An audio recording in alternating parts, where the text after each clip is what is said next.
Praise the Lord. இன்றைய நாளில் ஆண்டவர் சொல்ல விரும்பும் வார்த்தை, அவர் அருளின வெளிச்சத்தினால் இருளை கடந்து போனேன். யோபு 29:3. அன்பான தேவனுடைய பிள்ளைகளே, நாம் ஆண்டவருடைய வெளிச்சமாகிய வேத வசனங்களை வாசித்து ஆண்டவரிடத்தில் அனுதினமும் ஜெபிப்பதினால நம் வாழ்க்கையில் இருளாய் காணப்படுகிற அனைத்து காரியங்களையும் கடந்து வந்துட்டோம்.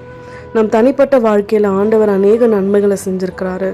என்னதான் அப்படியே இருளடைஞ்ச ஒரு பெரிய அறையில் நம்ம இருந்தாலும் ஒரு சின்ன மெழுகுதிரி அந்த அறை முழுவதும் வெளிச்சம் தரது போல தான் நம்முடைய வாழ்க்கையில் இருளடைந்து இருக்கிற நம்முடைய இருதயத்தில் ஆண்டவர் அவருடைய வேத வசனத்தின் மூலமாக நமக்கு வெளிச்சத்தை கொடுத்து கொண்டு இருக்கிறார்.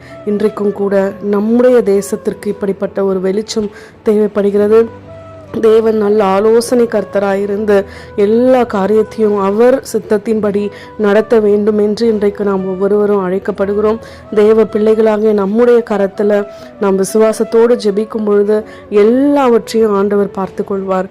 நாம் கடந்து போக ஆண்டவர் உதவி செய்வார். எந்த ஒரு பிரச்சனையும் இல்லாமல் சமாதானமாக இருந்த நம்முடைய நாட்டில் எந்த ஒரு கலவரமோ பிரச்சனைகளோ எதுவுமே வராதபடி நம்முடைய ஜெபம் இருக்கணும்னு நாம் ஒன்றிணைந்து ஜெபிப்போம்.